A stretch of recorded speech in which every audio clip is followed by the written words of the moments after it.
Esta es una emisión de crítica artística y periodística. Todas las personas que aquí aparecen fueron grabadas con su autorización y cualquier opinión o información transmitida refleja el punto de vista de su autor, mas no el de Azteca.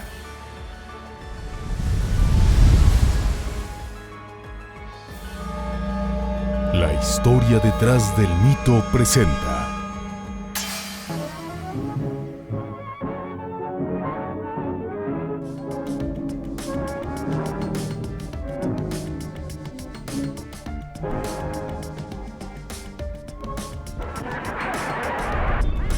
Pásele, ya vamos a empezar esta tanda y la otra por el mismo boleto. Fueron las catedrales del espectáculo de antaño. Y en la carpa hacíamos de todo. Recorrieron los barrios llevando al público comedia y números musicales. Empiezan a retomar la idea de crear pequeñas salas que fueran movibles. De sus tandas surgieron las figuras más célebres del teatro de revista y el cine mexicano. Y eso fue lo que lo hizo muy famoso en las carpas. Estaba yo en la carpa y les caí muy bien a la gente. Pero sus críticas y sátiras políticas les trajeron serias consecuencias. A tiro por viaje iba a dar la cárcel. Y detrás de sus telones también vivieron historias de dolor y tragedia. Al terminar su actuación, llegaba a su camerino y empezaba a golpear el muñeco. Fue por culpa tuya, hijo de tal por cual. Por eso ya no me aplauden, ya no me quiero el público. Esta es la historia detrás del mito de las carpas.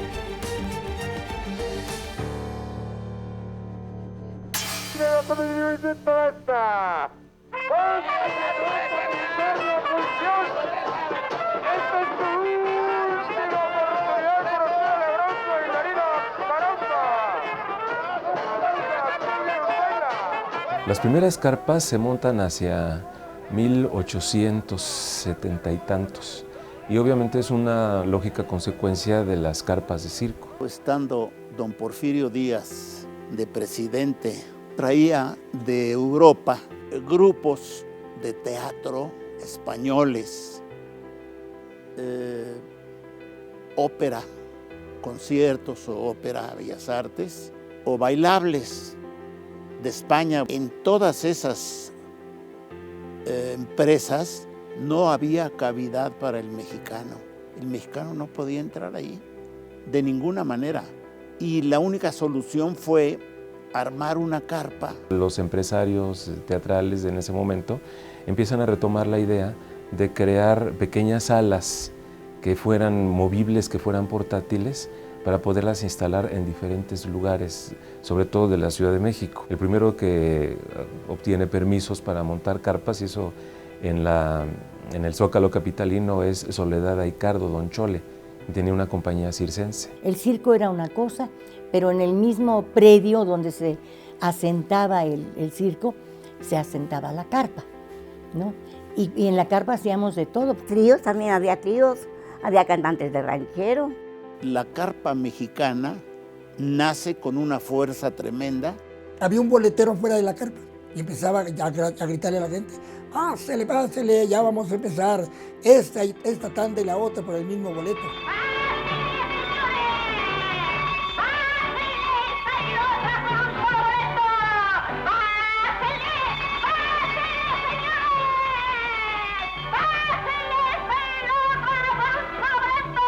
Anunciaba a Celia Tejeda, a Procopio, a Bobito, a todos los que estuvieran en la función. Y sí, era para todo público, Ahí, pero todos nos cobraban lo mismo, tres andas por 5 pesos. La gente más humilde, como de todo, llegaba a las carpas y se divertía bastante. Y el público ansioso. Y en cuanto empezaron a surgir esas figuras en las famosas carpas. El primer empresario, podemos decir formal, que levanta una cadena de carpas es Pepe Herrera Procopio. Él era un cómico.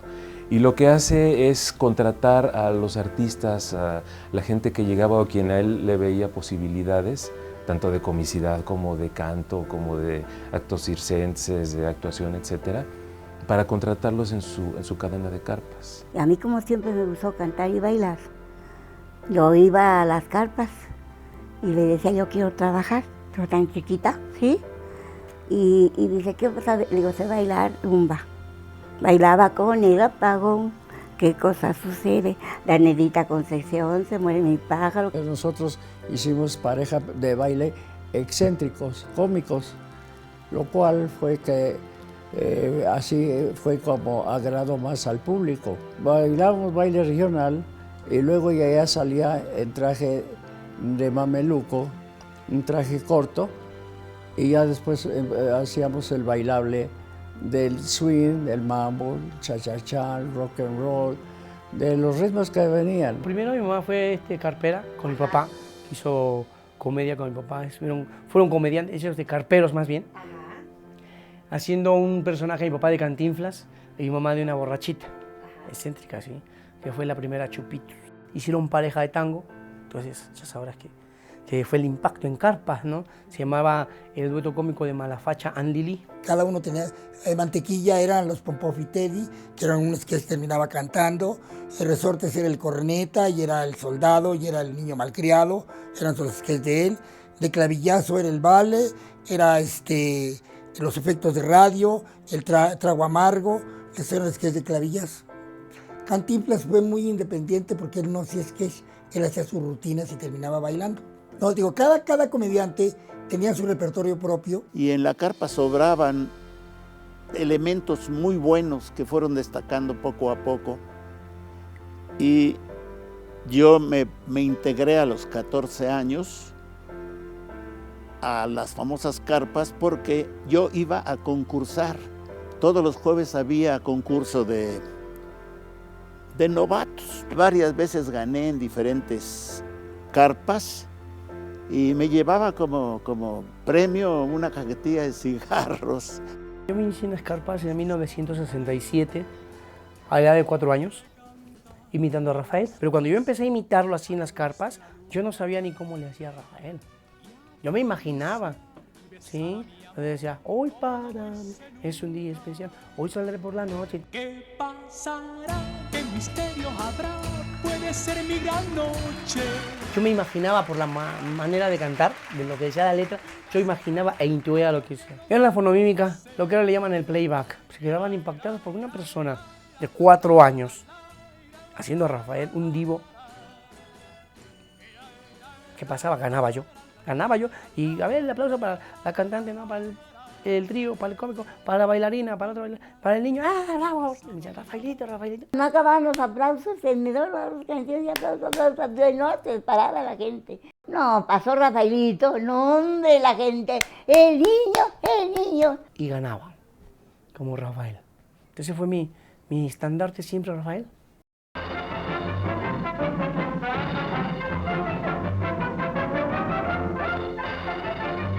Llegábamos a un lugar con nuestro tren y armaban todo lo que tenían que armar, el tren se quedaba ahí parado. Cuando terminábamos en ese pueblo, se volvía a guardar todo en el tren y al otro pueblo. Y así estábamos. Arriba, jóvenes, que ya llegamos. Ahora, que hay mucho que hacer acá abajo. Ya llegamos, muchachas. Ahora, arriba. Ok, ya. De barrio en barrio, de pueblo en pueblo y de ciudad en ciudad, las carpas llevaron el espectáculo itinerante del teatro de revista a todos los rincones de la República Mexicana, con una variada comparsa de artistas, excéntricos, músicos y cómicos. Actores como Roberto El Panzón Soto, Delia Magaña, Amelia Guilemi, Joaquín Pardavé, Fernando Soto Mantequilla, Don Catarino, se convertirían en el alma y corazón del ambiente carpero. Don Catarino era la estrella en el sketch. Y luego venía pues otra tanda con cantantes o con bailarines o con lo que fuera. La carpita que se llamaba Teatro Salón Modelo. Y en esa carpita trabajaba yo con Don Catarino. También Pizzicato, fueron los conocidos, tipo su teatro. Y le decían Pizzicato porque no le gustaba pagarle a las artistas lo que era. Había un tal Donato que hacía una voz de bobo, pero tenía un éxito bárbaro.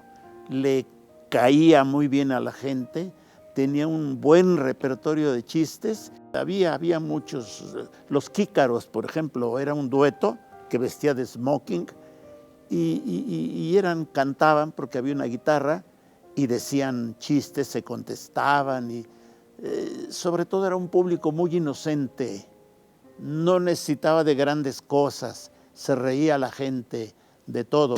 El saludito de Don José.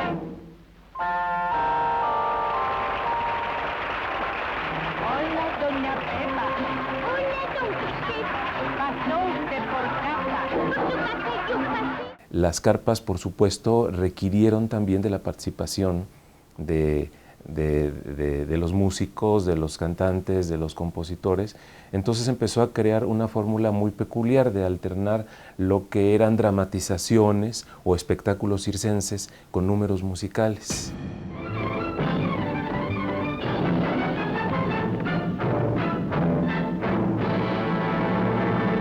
El artista tenía un acercamiento tal con el público que la interacción con ellos les permitía desarrollar su vis cómica, de alburearse, de decirse de cosas, de contestarse.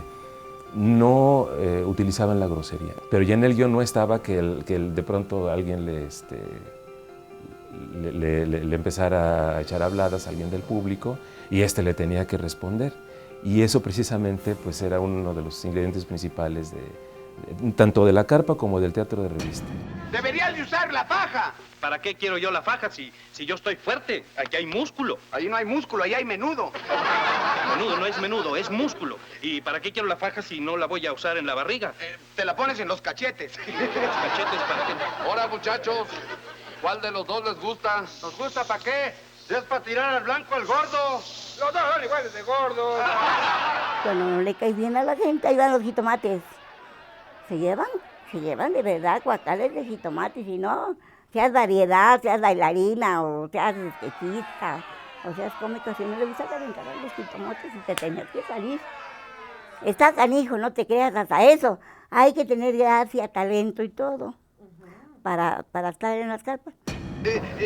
Voy a cantarles una canción porque yo tengo educada la voz. ¿La tienes educada? Sí, mira. Ja, ja, ja, ja, ja, ja, no, la... Ay, tú, Florindo Flores, válgame Dios santo. Ay, no seas groserote, no molestes a la señora, ¿no ves que está cantando? Señores, yo creo que ya está bueno de tanto escándalo y falta de respeto para este culto público y para estos humildes artistas.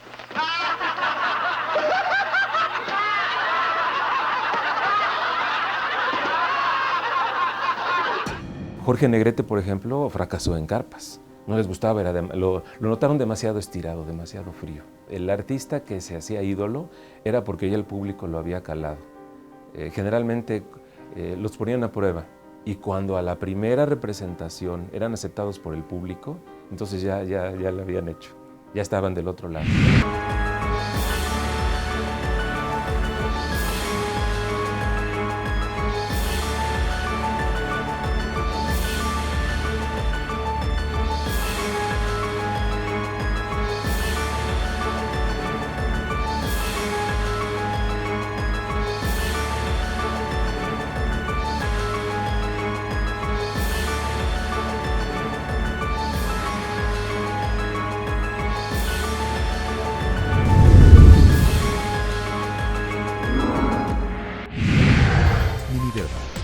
Cacho, Celia Padilla, Lupe Vélez, Celia Montalbán, Amelia Wilhelm, Amelia Guilhelmi y María Conesa fueron solo algunas de las más populares actrices, tiples y cantantes que surgieron del corazón de la carpa. El espectáculo de la carpa generalmente se componía de 3 tandas. A la primera tenían acceso los niños y se presentaban los artistas menos conocidos. En la segunda, el elenco estaba conformado por espectáculos musicales, magos, ventrílocuos y cantantes. Y la tercera función, que iniciaba a las 8 de la noche, la componían sensuales tiples y cómicos de arraigo popular. De estas tandas estelares surgirían figuras como Mario Moreno Cantinflas y Manuel Medel, y poco después, Resortes, Clavillazo, Palillo y Tintán, entre muchos otros comediantes. Lo que más me da coraje es la forma en que usted trata a la policía, por la cual siempre sabe llevar. Cuando llegó el gendarme, en lugar de usted decirle, señor, es un pleito callejero, cuando él dijo, Acompáñeme. ¿Usted qué le contestó? No es usted mi tipo. Ahí está lo malo. ¿Por qué me iba a acompañar? Prácticamente siendo un desconocido, y el empresario me dijo, yo no lo conozco a usted. Lo que no me extrañó porque yo le dije que yo tampoco lo conocía a él. Como no nos conocíamos, me dice, pues, ¿qué le parece si me da una prueba? En ese momento me sentí una especie así como de melón, pero dije, se la doy con todo gusto.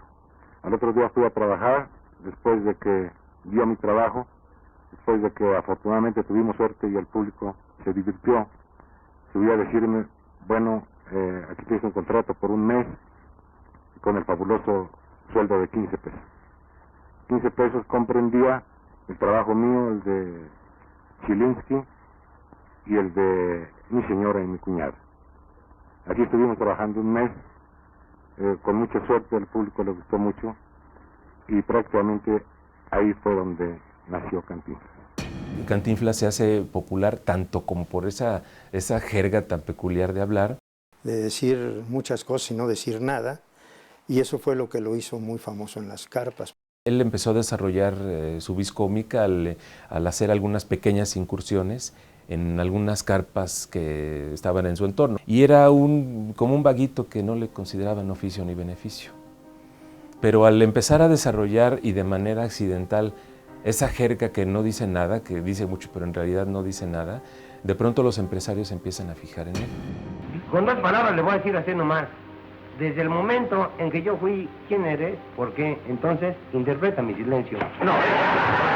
Él comentaba que la manera de hablar se la copió a un timbalero que tocaba en una orquestita en alguna de estas pequeñas carpas. Yo no sé si habrá sido la Princesa o la Mayab, pero en la Mayab es donde Cantinflas adquiere fama, porque a la gente le empieza a gustar. Mario Moreno Cantinflas es quizá el personaje más representativo de las carpas con su vestimenta característica del peladito urbano. El pantalón caído, un hilacho raído al hombro a manera de supuesta gabardina, el maquillaje recargado que acentuaba un escaso bigotillo recortado sobre las comisuras de los labios, una barba mal cuidada y un sombrero desgastado con el que retrataba al hombre del barrio, el mismo que atestaba las carpas. Había otro cómico que se llamaba, que bailaba, Don Catarino. Don Catarino, el que fue el primero que sacó los pantalones abajo y unos zapatos, y bailaba tango y hacía todo. Y Cantinflas hizo también lo mismo, pero con la fortuna de salir más arriba. ¿Por qué? Porque empezó a manejar el tipo de trabajo de que nadie lo entendía, y pegó muy fuerte. Estos matices dieron al personaje de Cantinflas un impulso que fue aprovechado por algunos de sus colegas como Manuel Medel. Medel, muy vivo, se hizo pareja con Cantinflas, porque Cantinflas antes de ser un buen actor cómico de esa onda, él era bailarín, su fuerte era el baile. Bienvenidos, ¿ustedes siguen, eh? Pues avisen a tiempo, baboso. Cállate, hombre, vamos a trabajar lo que vamos a hacer. Lo agarran uno desprevenido y luego lo multan a uno por no llegar a tiempo. Vente, vamos. ¿Cuál hacemos, oye? Hacemos tú. A ver qué hacemos tú. Cantinflas es contratado por los empresarios que después fueron suegros suyos. Yo empecé en Tacuba, en una carpa que era de mi suegro. Ahí fue donde conocí a mi mujer, que entonces bailaba, y yo también de repente le hacía el baile. Mi tía Valentina fue el único y gran amor de mi tío Mario. Fue su esposa, su única esposa que él tuvo, y también la conoció en las carpas. La carpa Valentina estaba ubicada por el área de Tacuba, en uno de los alrededores, pero una de más prestigio en su momento. Entonces, este fue el paso de algunos de los grandes artistas de la carpa. Ay, paletadas, ¿no lleva su congelada? ¿De qué hay?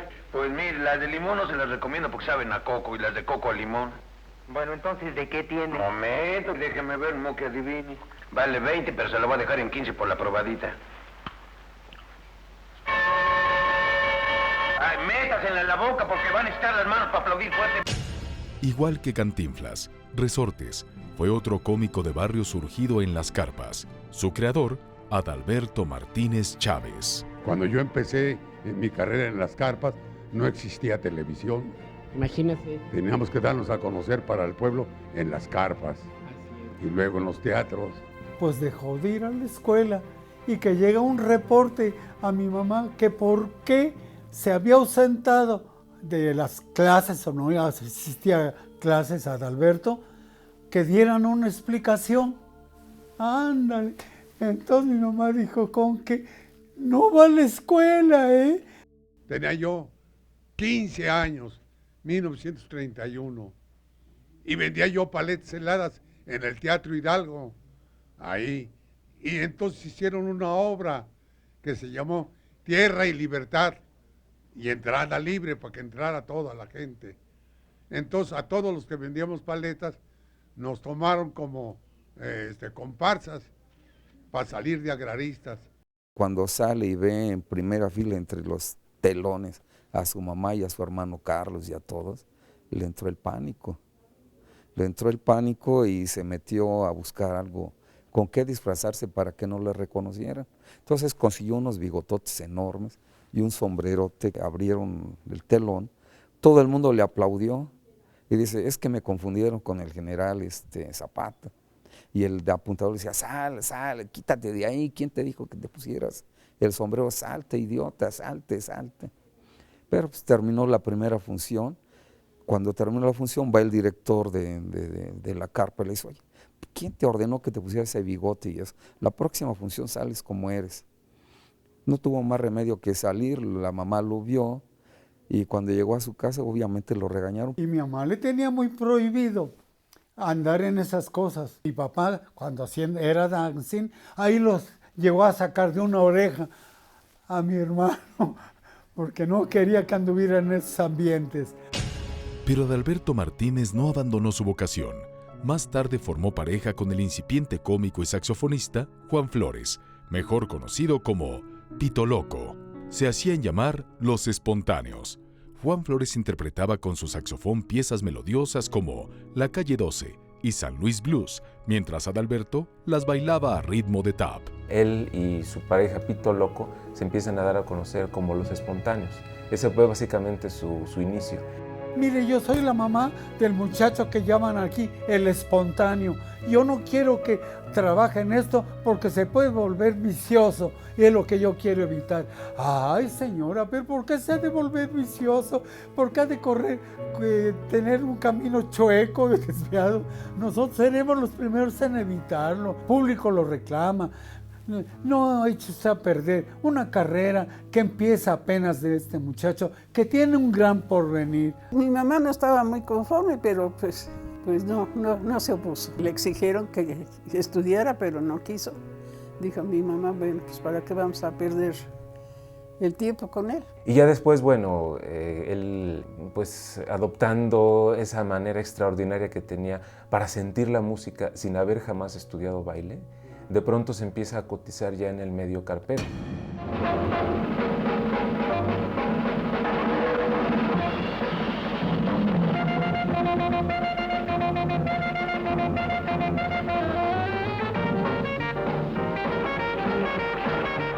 El sorte se hace en carpas, pues porque además de que dominaba el baile, tenía un tipo de vaguito muy clavado, muy específico y extraordinario que a la gente le gustaba.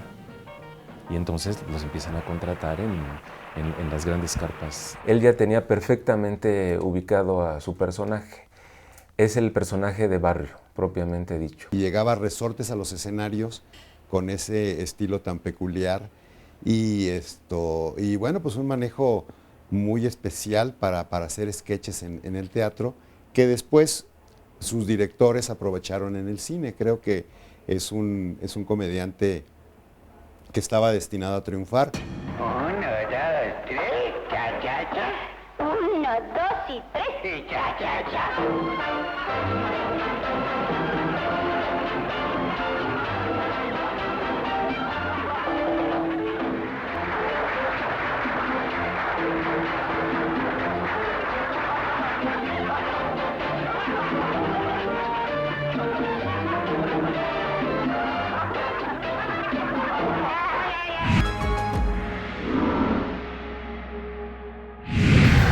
De las carpas más populares de la Ciudad de México eran La Maravilla, La Modelo, La Mayab, La Ofelia, La Amaro y el Salón Procopio.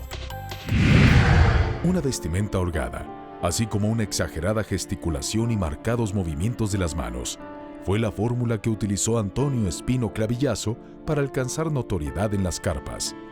Curiosamente, Clavillazo había sido vendedor de perfumes y pintura para maquillaje mucho antes de iniciarse como actor y comediante. Vendía dulces, vendía cigarros y se metía a las carpas que había entonces, había pues 8, 9, 10, 20 carpas en toda la periferia del Distrito Federal. Entonces, entonces andaba metido en el ambiente artístico. Y él me contaba que le llamaba mucho la atención lo que hacían los demás cómicos, pero los de antaño, el Chicote, Borolas.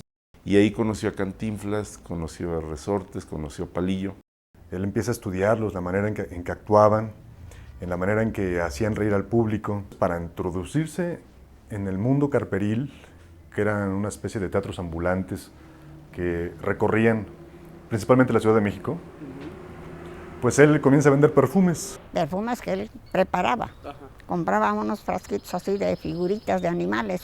Que hacía unas combinaciones de agua y alcohol, y la tapita sí olía a perfume, pero el interior pues ya era alcohol. Está la anécdota con Mario Moreno Cantinflas, le vendió un perfume en 20 pesos, en aquel entonces era caro, y al señor Medel también, y el señor Medel siempre le reclamó, tú me vendiste un perfume que no era perfume, ¿no? Y andaba con su bilicito de carpa en carpa, vendiéndoles pintura a los cómicos, porque entonces cuáles fábricas de pintura, ni cuál, nada de eso. Entonces, con un rojo, un amarillo, un blanco, un azul, para que se pintaran. Antes los cómicos salían pintados a trabajar.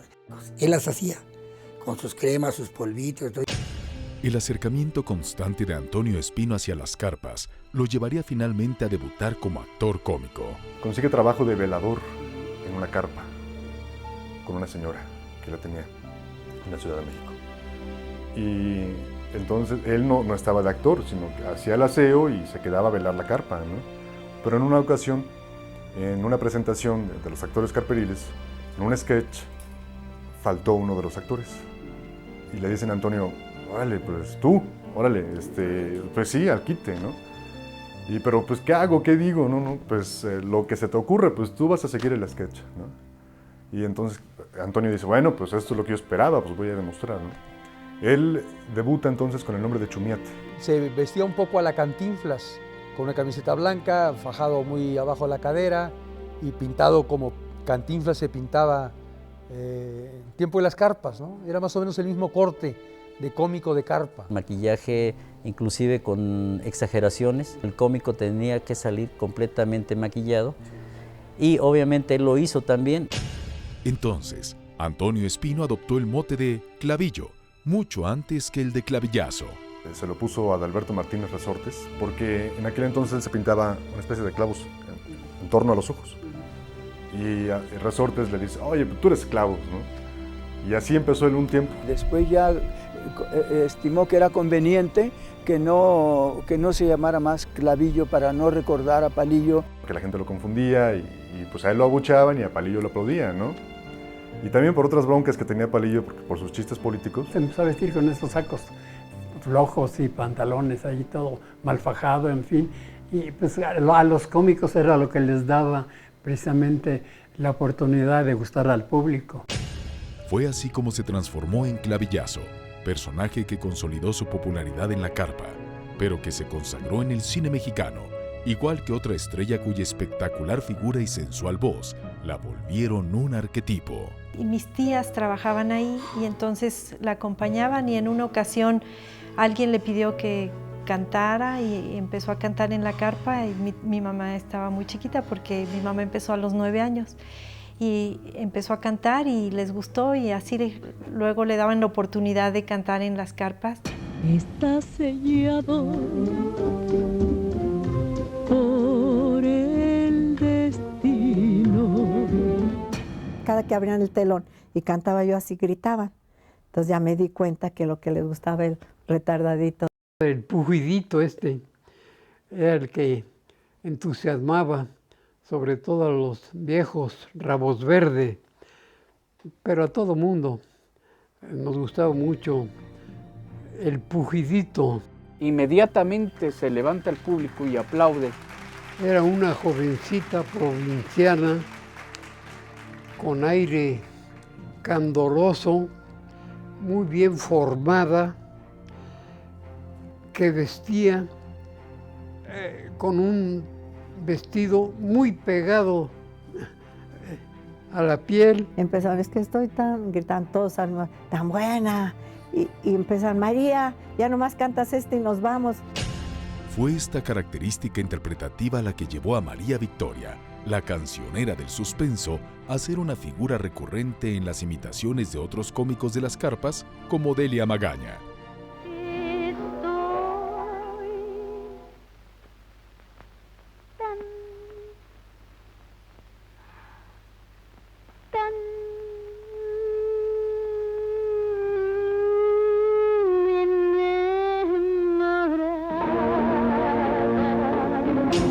Pero a diferencia de María Victoria, hubo algunas figuras de la carpa que no gozaban de la misma simpatía, sobre todo entre un sector muy especial, el de los funcionarios públicos que noche a noche eran sometidos a la crítica y reclamos del pueblo a través de la sátira política de los carperos. La carpa y el teatro revista fueron muy proclives para ese tipo de ensañamiento en contra de los políticos.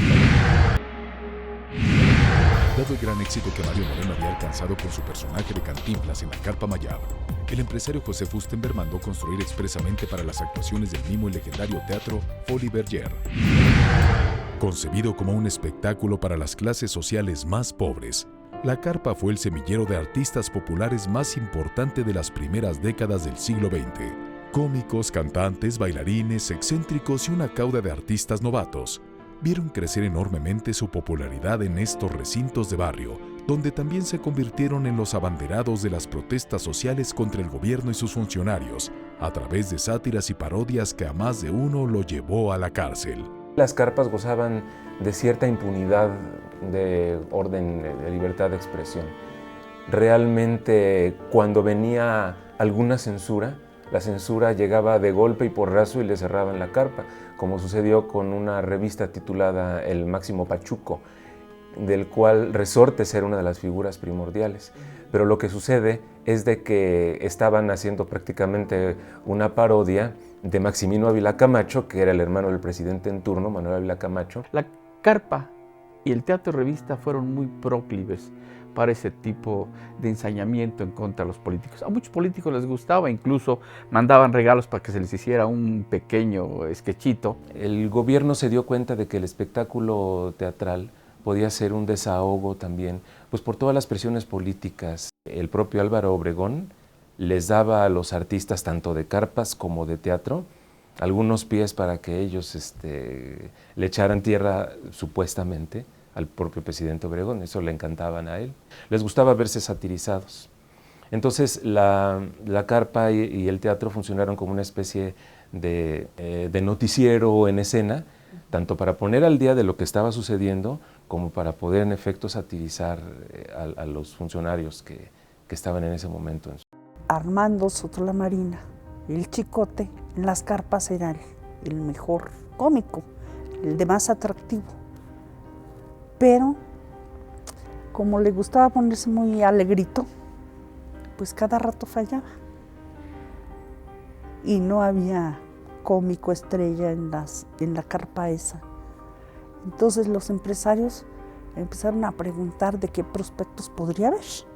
Y les dijeron, pues en Guadalajara hay un cómico flaco que le dicen Palillo, que se mete con los policías, dice que agarran mordida a los policías y la gente se vuelve loca con él.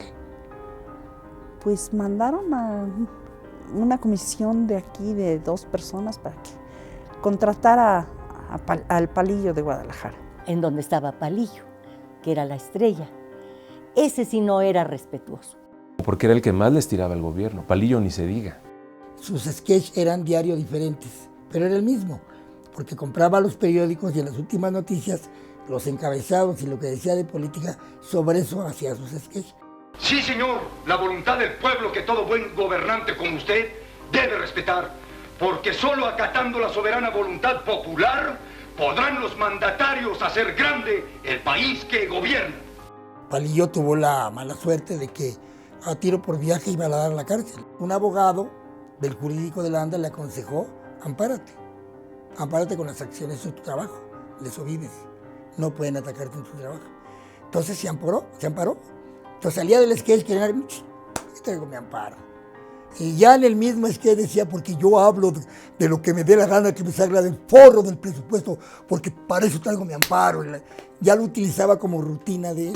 Yo considero que la gente se ríe porque nosotros le ponemos un poquito de atenuante al coraje, a la indignación que por determinadas cosas han creado en la gente pues un cierto odio, y si no le damos nosotros un matiz así de ironía, de sarcasmo, se puede decir, no está bien la frase, pero de chistosidad, pues entonces sería pues nada más pura bronca, puro improperio, pura violencia.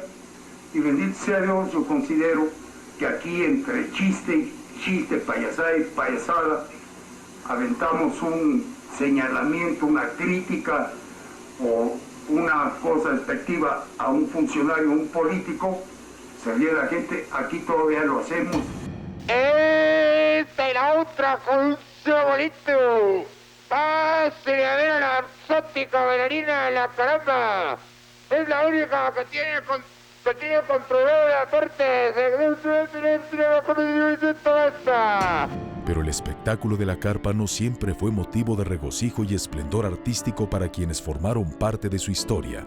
En ella también se escribieron páginas dolorosas y trágicas, como la que se dice vivió el célebre ventrílocuo Roberto Ramírez, el Conde Bobby. Él era un ventrílocuo excelente con su muñeco, contestaba con la voz del muñeco y el problema era para el muñeco. Tú te dijeron esto, contéstales, y insultaba a la gente y demás, y era divertido. Era un cómico muy simpático. El Conde Bobby, que fue papá de Beto el Boticario. Es más, no estaba contratado en ninguna carpa porque él anunciaba, voy a la carpa fulanita, salían los gritones al barrio y se llenaba la carpa en la que trabajara. Pero hacía 7 u 8 carpas al día, el papá de Beto el Boticario. Se dice que alguien le robó o perdió al muñeco y no se lo devolvieron. Él, pues al ver que ya lo habían despojado de su principal instrumento de trabajo, mandó a fabricar otro. Pero algo sucedió en su cerebro que notó que ya el público como que no lo quería. Era el mismo muñeco, pero él yo creo que interiormente estaba mal. Y de ahí le vino un problema mental muy fuerte. Empezó a generar ya rasgos de locura. Entonces, al terminar su actuación, llegaba a su camerino y empezaba a golpear el muñeco. Fue por culpa tuya, hijo de tal por cual, que por eso ya no me... Por eso ya no me aplauden, ya no me quiere el público. Yo lo conocí a él parado en las puertas de la ANDA, pues nada más ahí esperando saludar a los amigos, pero un poquito fuera de sí. Se trastornó al perder a su muñeco, que era su manera de expresarse. Terminó mal. No sé hasta qué grado lo ayudaron, un psicólogo o un psiquiatra, o no sé qué pasó. Pero el tipo se quedó ahí, envejeció en las puertas de la ANDA y luego falleció. Al igual que Roberto Ramírez, el Conde Bobby, las marionetas, los títeres y los ventrílocuos, como Paco Miller y su muñeco Don Roque, fueron esencia primordial en las carpas de antaño. Y esos muñecos definitivamente son el alma del tipo, de él, porque con el muñeco pueden pelearse con media humanidad y decir lo que fuera. Y el ventrílocuo, que lo está moviendo, pues decía, no, yo no sé. Y le decía al público, tú dale una cachetada, mira cómo es pelado tu muñeco. Dice, no, yo no, dice, él sabe lo que dice. Era simpático.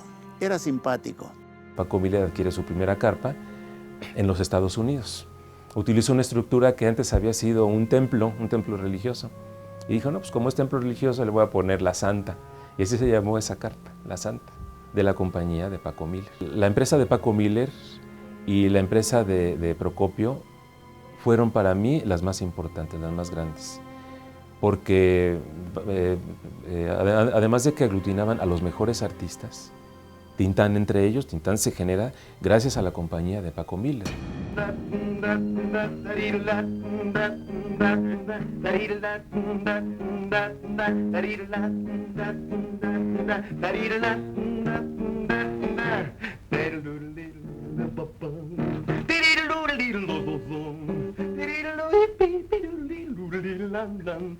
Ay, ay, ay.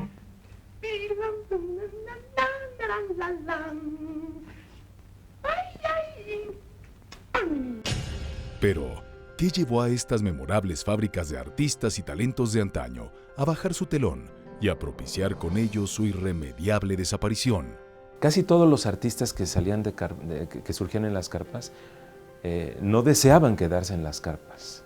Ellos buscaban, ellos lo utilizaban como un escalón para irse a la radio, o para irse a la televisión, o para irse al cine. Y ya no regresa a las carpas, y las carpas prácticamente empezaron a desaparecer. Resortes, cuando le dicen, bueno, ahora, ¿cómo es la carpa? Ahora la carpa se ve por televisión.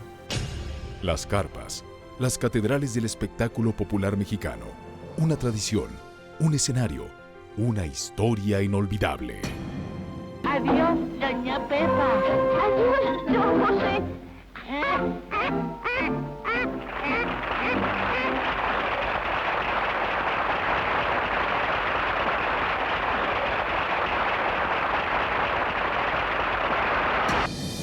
Esto fue la historia detrás del mito de las carpas.